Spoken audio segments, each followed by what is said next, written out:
प्यार और जुनून यह एक नॉवेल का पार्ट 1 है। यह कहानी है हमारे हीरो राजवीर और हमारी हीरोइन पिया की। इसमें प्यार है, जुनून है, जिद है और पारिवारिक ड्रामा भी है। देहरादून के एक कैफे में 22-23 साल की एक लड़की बैठी थी। किसी का इंतजार कर रही थी। उसे आए हुए करीब 15 मिनट हो गए होंगे। तभी पीछे से उसकी आंखों पर किसी लड़के के अपने हाथ रखा। उस लड़के की उम्र लगभग 25-26 साल थी। तभी वे लड़की बोली, मुझे पता है कि तुम हो और 15 मिनट लेट होने का कारण बताओ। तभी वो लड़का अपने हाथ हटाकर बोला, सॉरी पिया जी। हाँ दोस्तों, यह है हमारी नॉवेल की हीरोइन पिया। तभी पिया के सामने एक हैंडसम लड़का आकर सामने कुर्सी पर बैठ गया, जिसका नाम था करण। करण बोलने वाला होता है। तभी पिया बोलती है, तो जवाब आज क्या बहाना बनाने वाले हैं? करण अपने कान पकड़ते हुए बोला, सॉरी पिया, आगे से ऐसा नहीं होगा। तुम चाहो तो हमें कोई भी सजा दे सकती। दोस्तों, हम आपको बता देते हैं, पिया और करण एक दूसरे की बहुत प्यार करते हैं। और ये दोनों एक दूसरे को कैसे जानते हैं, यह हम कहानी में आपको धीरे धीरे बताएंगे। पिया ने जैसे ही ये सुना, जो अभी तक ऐसा लग रहा था जैसा वह करण से नाराज है, वह ये सुनकर करण से बोली, सजा हम?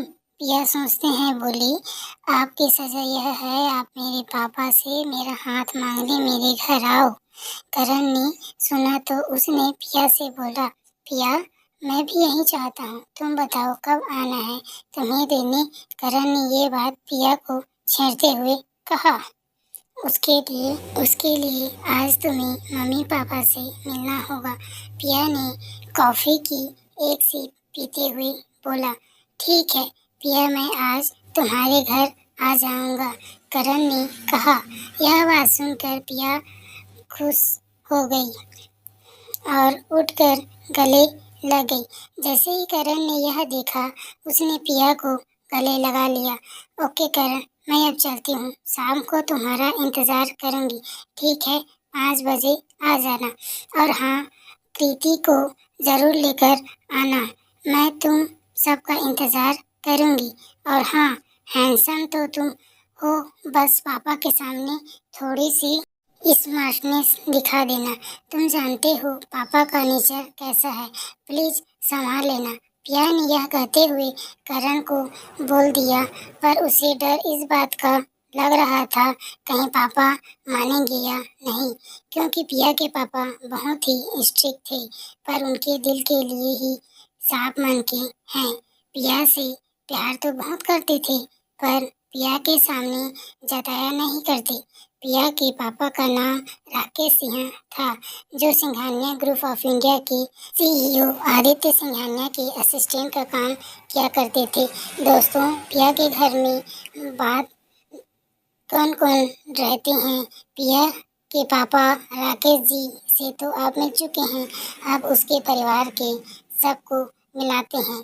पिया की माँ उषा सिंह, पिया का बड़ा भाई आशीष सिंह, जो पिया को अपने दोस्त की तरह मानता है। पिया की भाभी पूजा सिंह, पिया की एक छोटी बहन भी है, जो पिया से छोटी है, पर सबसे ज्यादा नटखट भी है, जिसका नाम आशी है।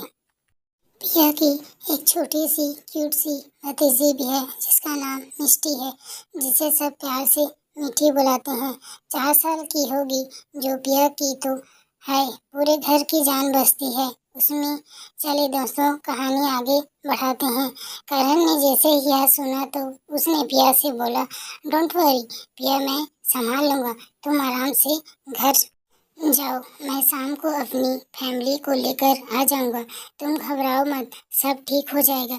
यह बात बोलकर करण ने पिया के माथे को चूम लिया। पिया अब शांत हो चुकी थी। उसे करण पर न जाने क्यों भरोसा हो गया था कि करण संभाल लेगा। ठीक है करण, मैं अब चलती हूँ, शाम को तुम्हारा इंतजार करूंगी, बोलकर पिया अपने घर चली गई। वह आज मन ही मन बहुत खुश हो रही थी। उसका करण घर आ रहा था उसका हाथ मांगने। एक बड़ा एयरपोर्ट अड्डा जो दिखने में बिल्कुल मुंबई छत्रपति शिवाजी अंतर्राष्ट्रीय हवाई अड्डा लग रहा है। एक लड़का अपने आर्गुमेंट अंदाज में जो दिखने में बिल्कुल किसी हीरो से कम नहीं है, उसे देखने में ऐसा लग रहा है कि कोई प्रिंस जा रहा हो जिसका किसी डेविल से कम नहीं लग रहा है। वह अपने चॉपर की तरफ जा रहा था। तभी एक लड़का उसकी तरफ भागते हुए आता है जो अभी भी हाँफ ही रहा था, जिसे देखकर ऐसा लग रहा है कि वह ना जाने कितनी देर तक भागकर आ रहा है। उस लड़के ने हंसते हुए बोला, सर मैं भी हूँ, मैं आ गया। वह जल्दी जल्दी से चलते चलते बोला। तभी वह सामने वाला लड़का जिसका दिखने में खतरनाक था, जिसके आगे पीछे ना जाने कितने बॉडीगार्ड चल रहे थे, वह अपने जीप में चढ़ते हुए अपनी कोल्ड सर्द आवाज में बोला, आज मैंने तुम्हें 1 मिनट लेट के लिए घर से यहाँ तक भगाया है। अगर आगे से तुम 1 सेकंड की देरी की तो तुम अपनी यह सजा याद कर लेना। अब चलो आकर बैठो, बिहान हम ऑलरेडी लेट हो चुके हैं देहरादून के लिए। बिहान जो राज का असिस्टेंट था और राज की बुआ का लड़का था। राज बिहान दोनों भाई की तरह काम करते और दोस्त की तरह रहते थे, असिस्टेंट की तरह ज़्यादा रहते थे। आज बिहान से अपनी जान से भी ज़्यादा प्यार करते हैं, क्योंकि वो दोनों बचपन से लेकर साथ ही रहते हैं। चलिए जल्दी कहानी आगे बढ़ाते हैं। बिहान ने जैसे ही यह सुना तो राज के पीछे आकर बैठ जाता है और अपने मन में बोलता है, खड़ूस कहीं का, कहने को तो भाई हूँ इसका, पर सजा ऐसी देता है कि पूछो मत। पता नहीं मैं ही क्यों इसकी सजा में आ जाता हूँ बार बार। यह बात कहते हुए बिहान ऊपर देता है, हे भगवान जी, इस खड़ूस ने मेरी लाइफ में चूरमा बना रखा है। इसकी लाइफ में भी कोई प्यारी सी लड़की भेज दो, नहीं प्यारी सी डेविल एंजल ही भेज दो। हाँ यह सही रहेगा, जो इस खड़ूस को सुधार सके। बिहान यहाँ बैठा अपने मन में बोला जा रहा था, पर उसकी इतनी हिम्मत नहीं थी कि वो सामने से बोल सके। तभी उसे आवाज आई, ऐसा कोई एंजल है ही नहीं जो राज सिंघानिया की लाइफ में आ जाए। मैं डेविल हूँ और इस डेविल की कोई एंजल नहीं होगी। अगर मुझे कुछ ना हो गया तो कुछ काम की बात करें। यह सुनते ही विहान ने अपने आसपास देखा कि यह बात तो मैं अपने मन में बोल रहा था, यह बात इन्हें कैसे सुनाई दी। तभी राज ने कहा, जब मन में इतनी तेज बोलेगा तो आवाज़ तो आएगी ही ना। यह कहते हुए राज ने एक छोटी सी स्माइल की, जो जल्दी चली भी गई। बिहान चुप हो गया और राज के सामने आकर बोला, यार तुम्हें भी पता है कि जब हम दोनों ने मिलकर रात को पार्टी की ही, उस पार्टी की वजह से हम लेट सोए थे। अगर मैं 1 मिनट लेट तक सो गया तो क्या हुआ यार, कोई तूफान आ गया था? इतना कोई भगाता है क्या जितना तुमने मुझे भगाया? राज ने कहा, तुम अच्छे से जानते हो कि मैं काम के मामले में लापरवाही नहीं करता हूँ, फिर भी तुम लेट हो गए। इस बार बिहान कुछ नहीं कहा, बस इंतजार करता है कि हम कब देहरादून पहुँचे और सबसे मिले। वो यह सब सोच ही रहा था, तभी राज उसे फिर बोलता है, क्या तुम्हें एक बार मैं सुनाई नहीं देता? तभी बिहान अपने सेज से बाहर आता है और राज को सॉरी बोलकर सारे सैंपल देता है। फिर वो अपना लैपटॉप खोलकर काम करने लगता है। इधर भी अपने घर आती उसकी भाभी जो खाना बनाने में लगी हुई थी, जो रसोई में कुछ काम कर रही थी, मजाक में कहती है, क्या बात है पिया, तुम कुछ ही अलग ही लग रही हो। पिया की भाभी पिया के साथ हमेशा दोस्त की तरह रहती है। इस पर पिया कहती है, आपको पता है भाभी कि क्या वजह है? करण, वैसे भैया कहाँ हैं? तुम्हें भैया यहाँ पर हैं। गुड़िया की आवाज़ सुनाई देती है। जब पिया यह दिशा की ओर देखती है तो भागी चली जाती है। वह जाके गले लग जाती है, कहती है, भैया पापा से बात की, उससे भैया उसे छोड़कर सोचते हुए कहते हैं। इस बारे में पिया पपी सा फेस करके कहती है, भैया। इस पर उषा जी कहते हैं, अब तुम दोनों को क्या हुआ जो कुछ इसे एक दूसरे को छेड़ रहे हो। जो अभी छत पर से आई पिया के से कहती है कि तुम आज स्कूल क्यों नहीं गई। पिया वो चुटकी है ना जो पास में रहती है, उसकी मम्मी आई थी। उसने ये बोला कि तुम स्कूल में नहीं थी। कहाँ थी पिया। इस पर पिया ने अपने भैया की तरफ देखा तो आशीष जी ने कहा, मम्मी, चुटकी की मम्मी का क्या वो तो इधर उधर ध्यान देती है। और अगर आज पिया स्कूल नहीं गई तो क्या मम्मी वो कल चली जाएगी। मुझे आपसे कुछ बात करनी है माँ, आशीष ने कहा है। उषा जी बोली, हाँ बेटा बोलो। माँ, आप करण को जानती हो ना, जो पिया की दोस्त कृति है, उसका भाई है। हाँ, उषा जी ने बोला, वो हमारे पिया को देखने आ रहा है। उषा जी ने आशीष से कहा, पर बेटा उनका खानदान बहुत बड़ा है, हम उनके बराबर कुछ भी नहीं हैं। हमारी पिया और करण एक दूसरे को पसंद करते हैं। माँ पूजा ये सब के लिए चाय लाती हुई बोली, आशीष जी अभी अभी बाहर से मीठी के साथ खेल कर आ रहा था, वो सुन लेती है। दीदी, ये मैं क्या सुन रही हूँ, आप करण को मेरा जीजा जी बना रहे हो। अरे वाह दीदी, तुझे करण जीजा जी पसंद है। देख मीठी, तुम्हारी बुआ जी का प्रमोशन, तुम्हारे लिए भी फूफा जी आ रहे हैं। अरे वाह, मैं तो नाच गाना करूंगी। मीठी भी बोली अपनी तोतली आवाज में, मैं भी नाचूंगी। बुआ जी की सारी में ये सुनकर सब हंसने लगे। सब बहुत खुश थे, बस इंतजार कर रहे थे राकेश सिंह जी का, जो लगभग आ ही गए। सब अपने अपने काम में लग गए। राकेश जी आए, उन्हें घर पर सब खुशी दिखाई दिए तो उषा ने उसे नहीं देते हुए पूछ लिया कि सब ठीक है। तो उसने उषा जी को बताया कि आदित्य सिंघानिया जी का बेटा राज आज शाम को घर आ रहा है, तो इसीलिए घर जल्दी आ गए, क्योंकि सब राजवीर सिंघानिया की आने की खुशी में लगे हुए हैं, जो कि कई साल में देहरादून आ रहे हैं। आदित्य सिंघानिया साहब जी अपने बेटे से मिलने मुंबई ही गए करते थे। ये बात राकेश जी ने पानी पीते हुए ही बोली थी।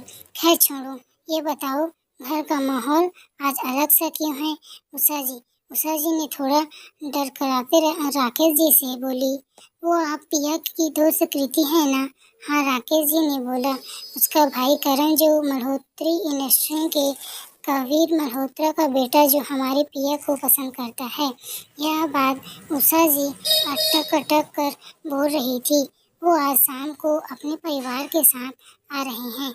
उन्हें डर था कि पता नहीं अब राकेश जी क्या कहेंगे। वे ये बात मन में सोच रही थी और तभी इधर उधर देख रही थी बच्चों को, लेकिन बच्चे सब छुप कर पापा का प्रतिक्रिया देख रहे थे कि पापा क्या कहते हैं। तभी राकेश जी आशीष को बोलते हैं, आशीष, मैंने तुमसे क्या कहा था, मैं तुम्हें कोई आपत्ति नहीं है इस रिश्ते से। ये बात हुई, तुमने मेहमानों के आने की कोई तैयारी नहीं की। राकेश जी के ये सब सुनते ही सब बाहर आ गए और पिया बोली, भैया आपने मेरे साथ घटिया मजाक किया। वो रोने लगी और रोते रोते सिसकाती हुई बोली, मुझे कितना डर लग रहा था कि पापा पता नहीं क्या कहेंगे। आपने ऐसा क्यों किया भैया। रोते रोते सिसकाते हुए बोलते जा रही थी, आप बहुत बुरे हो भैया। आशीष ने जैसे ही ये सुना तो पिया के पास आता है। उससे पहले राकेश जी पिया के पास आते हैं। वो पिया के सिर पर हाथ रखकर कहते हैं, जब तुम छोटी थी ना, तुम्हारी सारी बातें बिना कहे ही समझ जाया करते थे हम, क्योंकि तुम पर गर्व है बेटा कि तुम मेरी बेटी हो। मुझे तुम्हारी माँ के संस्कार पर पूरा भरोसा है। तुम मेरी गर्व हो बेटा। ऐसे छोटी छोटी बातों पर रोया नहीं करते। मुझे यह भी पता है कि करण तुम्हारे लिए सही है, इसलिए मुझे करण से कोई प्रॉब्लम नहीं है। ये बात पिया राकेश जी के गले लगकर और तेज से रोने लगती है। आखिर रोए भी तो क्यों ना उसने अपने पापा से, जिसे उसे हमेशा से डर लगता था, आज उसके पापा ने उसे अपना गर्व बताया है, जिससे उसकी आंखें आंसुओं से भर आई। तभी उसके पास आशीष आता है। पता है गुड़िया, मैंने तुम्हें क्यों नहीं बताया था? अब आया समझ में। मेरी गुड़िया को देखो, पापा का गर्व हो तुम, इसीलिए नहीं बताया था, वरना इतना प्यार कहाँ मिलता तुम्हें पिया। फिर आशीष के गले लगकर, सॉरी भैया, मैंने आपको बुरा बोला। तभी आशीष, पूजा और उषा जी सब देखकर बोली, हम भी सब यही हैं, हमें भी प्यार कर लो। और सब एक दूसरे से ऐसे गले लग जाते हैं जैसे जन्मों जन्मों से अधूरे हों। तभी उषा जी बोलती हैं, अरे अब ऐसे ही रहना, शाम को मेहमान भी आने वाले, तो चलो सब काम कर लो, क्योंकि अब 1 घंटा ही रह गया है उन्हें आने में। उषा जी ने वॉच को देखकर कहा, और सब अपनी अपनी तैयारी में लग गए। इधर राज और बिहान देहरादून हवाई अड्डे पर अपने जेट से उतरते हैं और वे आकर एक खूबसूरत कार BMW में बैठते हैं। उनकी कार देहरादून की सड़क पर जा रही थी, जिसमें राज बैठा लैपटॉप में अपना काम कर रहा था। उसे देखकर बिहान कहता है, राज बाहर देखो ना, कितना अच्छा मौसम है, जो तुम्हें देखने में कितना खूबसूरत लग रहा है। इस पर राज अपने लैपटॉप में देखते हुए ही रहता है। वो बिहान के कुछ नहीं कहता। बिहान अपने मन डेविल कहीं का। शाम हो चुकी थी। तभी पिया के घर की घंटी बजती है। इस पर आशीष जाकर दरवाजा खोलता है तो सामने करण, कृति और पूजा, उसके मम्मी पापा खड़े हुए हैं, जिन्हें देखकर आशीष ने कहा, नमस्ते अंकल, नमस्ते आंटी। नमस्ते बेटा आशीष, करण के मम्मी पापा ने कहा। अंदर आइए आप। तभी सब लोग अंदर आते हैं। करण आते ही आशीष के साथ आंख मिलाता है और राकेश जी उषा जी को नमस्ते कहकर कहीं बैठ जाते हैं। तभी कृति कहती है, अम्मा, मेरी होने वाली भाभी कहाँ है? भैया आशीष की तरफ लेकर ये बात कृति बहुत ही ज्यादा एक्साइटेड में होकर बोलती है। इस पर आशीष कृति को कहता है, तुम्हें तो पता है पिया कहाँ पर है, जा के मिलो। कृति की तो सुनने की देरी थी। वे इतने तेज पिया के कमरे की तरफ भागे जैसे देखने पिया को नहीं, कृति को ही आ रहे हैं। वे जैसे ही कमरे में आती तो पिया को देखते ही रहती है। हल्की पिंक कलर का सूट पहनकर, सर पर दुपट्टा, चेहरे पर नामात्र सा मेकअप, जिसमें पिया बहुत खूबसूरत लग रही थी। उसके पास पिया की भाभी को उसे तैयार करने में मदद कर रही थी। आसी भी उसकी मदद कर रही थी, पर वो मीठे के सामने खेल भी रही थी। तभी कृति ने देखकर सीटी बजाते हुए पिया के पास आई और पिया से बोला, क्या बात, आसमां से कोई एंजल आ गई है? इतना खूबसूरत कोई कैसे हो सकता है? सब पीछे पलट कर कृति को ही देखते हैं। तभी पिया आगे आकर उसके कान खींचकर कहती है, अब आ रही हो तुम सुबह की। कुछ पिया दर्द हो रहा है, छोड़ो भाभी, प्लीज बोलो ना। इस पर पूजा जी कहती हैं, भाई तुम दोनों बेस्ट फ्रेंड हो, तुम्हें नहीं आना।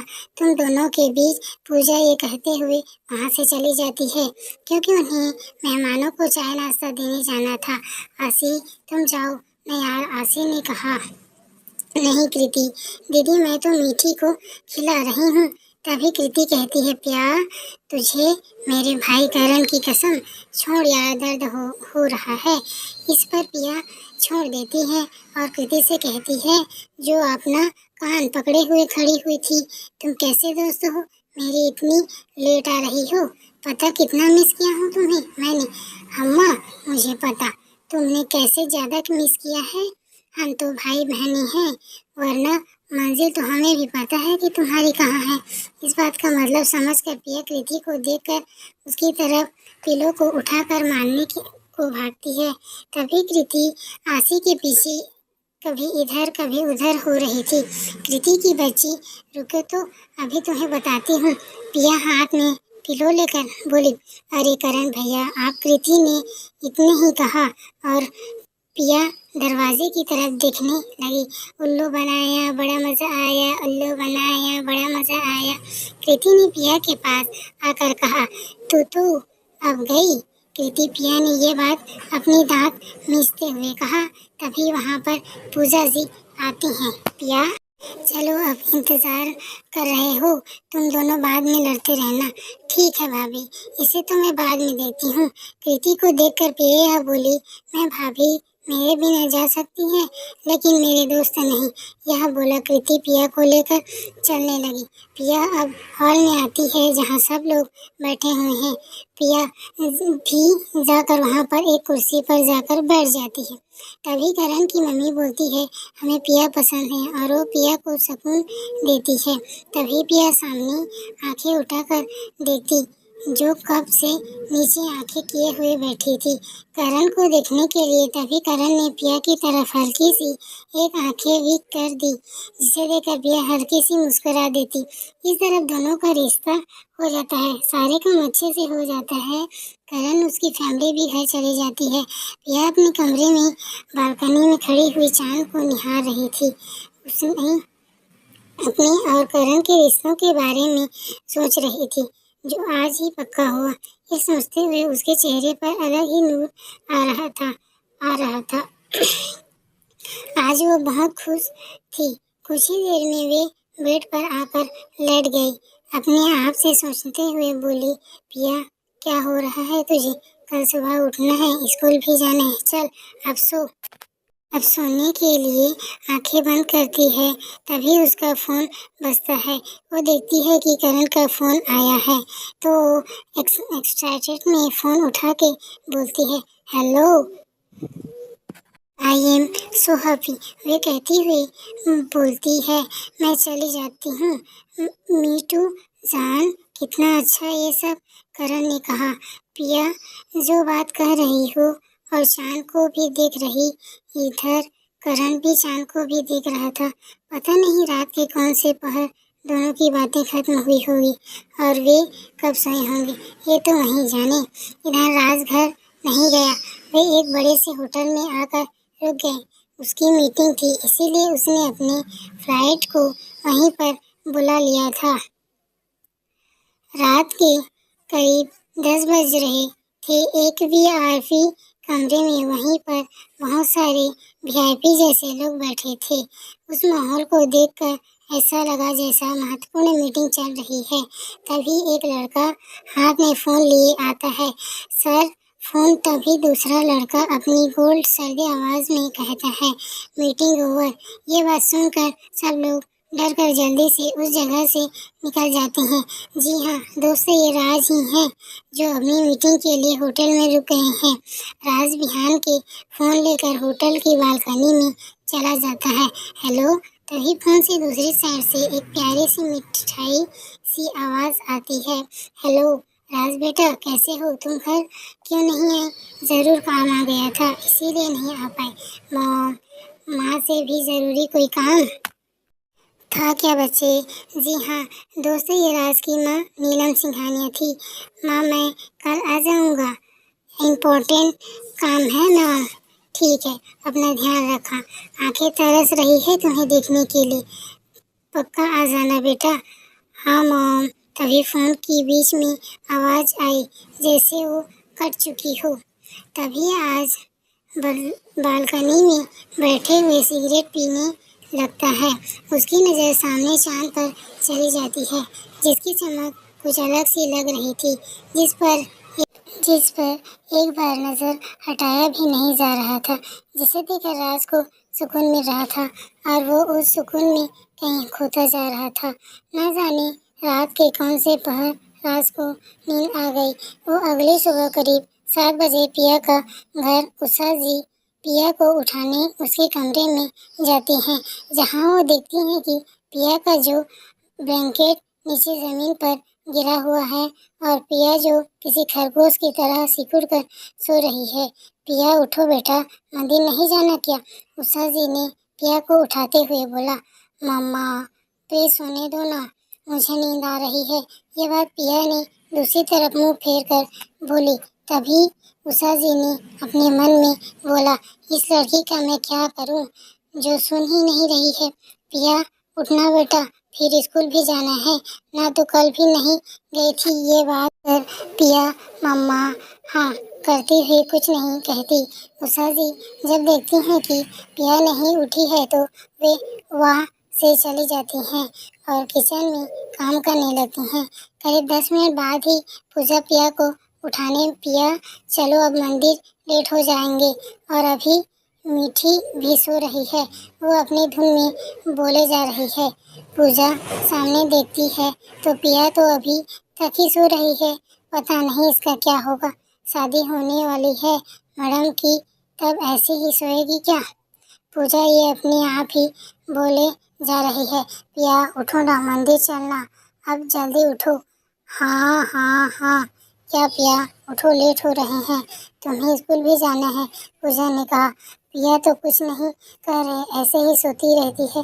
अरे करण, तुम इतनी सुबह? पूजा जैसे ही वे बोला, पिया ऐसे उठी जैसे वो सोने का नाटक कर रही थी। पिया दरवाजे की तरफ देखती है तो वहाँ से कोई नहीं होता है। अच्छा जी, करण का नाम सुनकर मैडम की तो नींद ही गायब।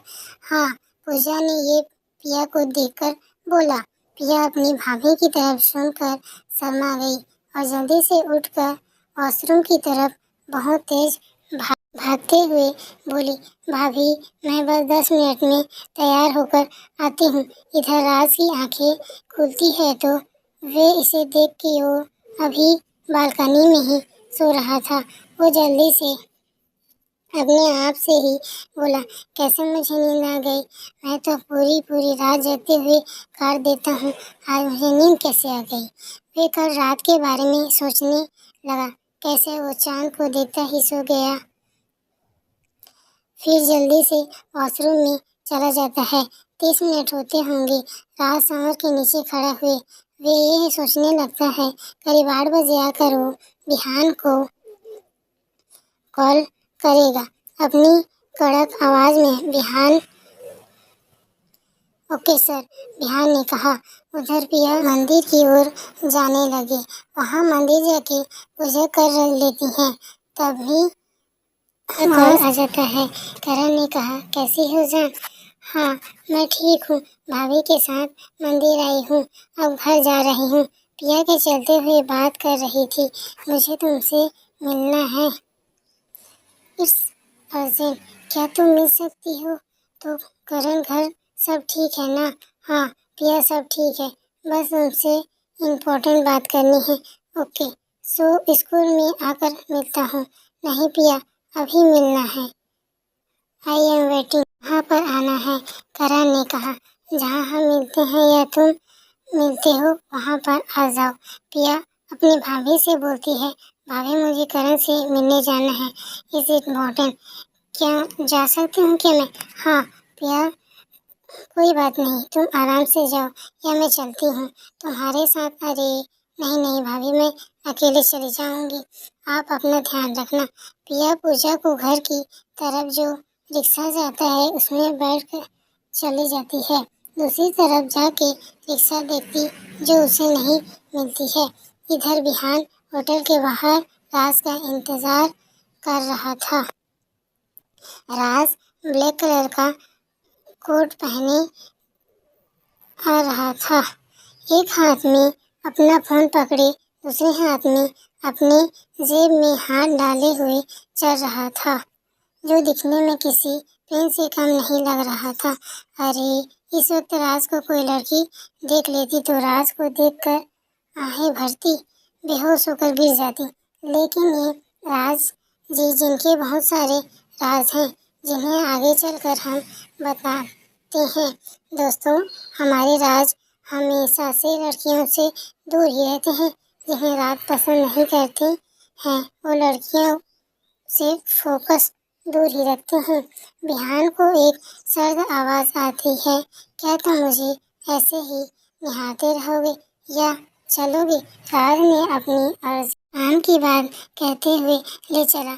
इस पर बिहान ने कहा, भाई तुम आज इतने हैंडसम लग रहे हो कि कोई न कोई लड़की आप आप पर मर ही मिटेगी। ये कहते हुए बिहान हंसने लगा। इस पर राज बोलता है, मर जाए अच्छा है, अगर चुप तो मैं मर जाऊं। ये बोलकर राज आगे चल कर जाकर अपनी सर्द आवाज में ड्राइवर से बोला, get out in car. Driver तुरंत डर कर कार से बाहर आ गया और सर को नीचे करके खड़ा हो गया। राज कार में बैठकर कार स्टार्ट करने लगा। तभी बिहान आता है, राज यह सब क्या सिंघानिया मेंशन चल रहे हैं क्या? सब लोग हमारे वहाँ पर इंतजार कर रहे हैं। तुम जाओ बिहान, मेरी एक इम्पोर्टेंट मीटिंग है, मैं उसे खत्म करके आता हूँ। राज ने कार स्टार्ट करते हुए निकल गया, पर राज बिहान से बोलता ही रह गया, क्या करूँ मैं इस लड़के का? उधर मम्मी ने पता नहीं कितने कॉल पर कॉल कर रखा है, पर इसे हर वक्त अपने काम की ही पड़ी रहती है। हे भगवान, इसकी लाइफ में भी कोई ऐसा ले आओ जो उसे काम से ऊपर रखे। ये बात बिहान अपनी ऊपर देखते हुए बोल रहा था। आसपास के लोग उसे देख रहे थे कि ये कहीं कोई पागल वागल तो नहीं हो गया है। जब बिहान देखता है कि लोग उसे कैसे देख रहे हैं तो वो तुरंत कार में बैठकर कार से निकल जाता है। इधर पिया रिक्शा को देख रही थी कि कोई मिल जाए, लेकिन काफी देर से जब कोई रिक्शा दूसरे रूट के लिए नहीं मिलती तो पिया पैदल ही चलने लगती है। उसने सोचा आगे चलकर उसे कोई रिक्शा मिल जाएगी, तो ये सोचकर पिया चलने लगती है। वह कुछ दूर चलते चलते थोड़ी सी ऊंची पहाड़ी वाली सड़क पर आ जाती है। वो सोचती है कि अगर रिक्शा मिल जाए तो जल्दी से कैफे पहुंच जाऊंगी, लेकिन उसे कोई भी रिक्शा वाला नहीं मिलता। वह पैदल ही चल देती है। वह कुछ ही दूर चलती है तो उसे सड़क के बीचों बीच एक छोटा सा पफी मिलता है। उसे देखकर ऐसा लग रहा था वह रोड क्रॉस करना चाहता है, पर कभी कोई गाड़ी आने जाती तो कभी दूसरी गाड़ी आ जाती, लेकिन उस पपी पर कोई ध्यान नहीं देता। उसे देख पिया सोचती, अगर उसे पपी के ऊपर आकर गाड़ी चल गई होती तो मर जाएगी। उसकी माँ उसे ढूंढ रही होगी। तभी एक कार से पपी की तरफ आती हुई दिखती है। वे बहुत तेजी से उस तरफ भागती है, लेकिन वह जैसे ही भागती है तो कार चली जाती है। वह आंख बंद कर लेती है। जैसे ही वह आंख खोलती है तो वह उस पपी को देखती है जो अभी भी रोड क्रॉस करने की कोशिश कर रहा है। पिया जल्दी से भागकर उसे गोद में उठा लेती है, उससे बातें करने लगती है। वह भूल जाती है कि वह रोड क्रॉस पर वह पपी को गोद में उठा के उसे पूछती है, तुम ठीक हो? यह पपी जो पिया की गोद में आता है उसे सूंघने लगता है, पिया को अपनी जीभ से चाटने लगता है। उसे देखकर ऐसा लग रहा है कि पिया की गोद में उसका सारा डर खत्म हो गया है।